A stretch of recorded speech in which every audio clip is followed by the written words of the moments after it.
Hello friends, तर सगळे कसे आहात? मस्त ना. तर आज आहे माहेरातला दुसरा दिवस म्हणून सकाळी एकदम आरामात उठले, पूर्ण झोप करून घेतली. 10 वाजता उठले. त्यानंतर मग आयता भेटलेला चहा नाश्ता केला, थोडासा पुन्हा आराम केला. त्यानंतर मग दुपारचं जेवण जेवले आणि त्यानंतर मग तयार होऊन आम्ही निघालेलो आहेत बाहेर. तर मस्त असं बाहेर फिरायला जायचं होतं. फिरायला म्हणजे थोडीशी शॉपिंग करायची होती. पूर्ण वेळ भेटणार नाही, त्यामुळे मग काल तर गेलेलो, कालचं राहिलं म्हणून मग आज परत आम्ही निघालेलो होतो.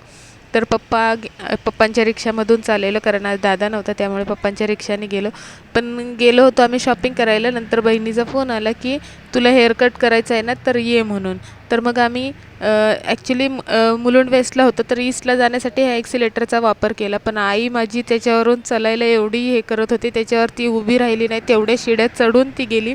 आणि हा आहे माझा न्यू लुक. तर कसं वाटतं आहे, मी हेअरकट केला आणि थोडेसे हेअर सेट केले, तर कसं वाटतं आहे सांगा मला. तरी चांगलं वाटत होतं. माझा फेस थोडासा वेगळा आणि लुक मला असं वाटत होतं चांगला वाटतो आहे असा.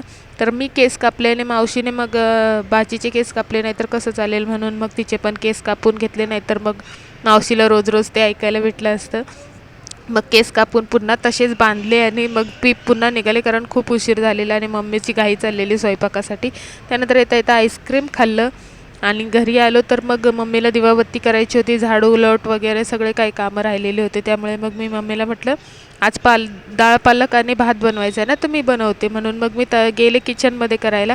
पण आई म्हणली की नाही, माझ्या नातीला माझ्या हातची डाळ पालक आणि जिरा राईस खायचं आहे, त्यामुळे तू नको बनवू, तू फक्त तयारी करून ठेव, मी बनवेल.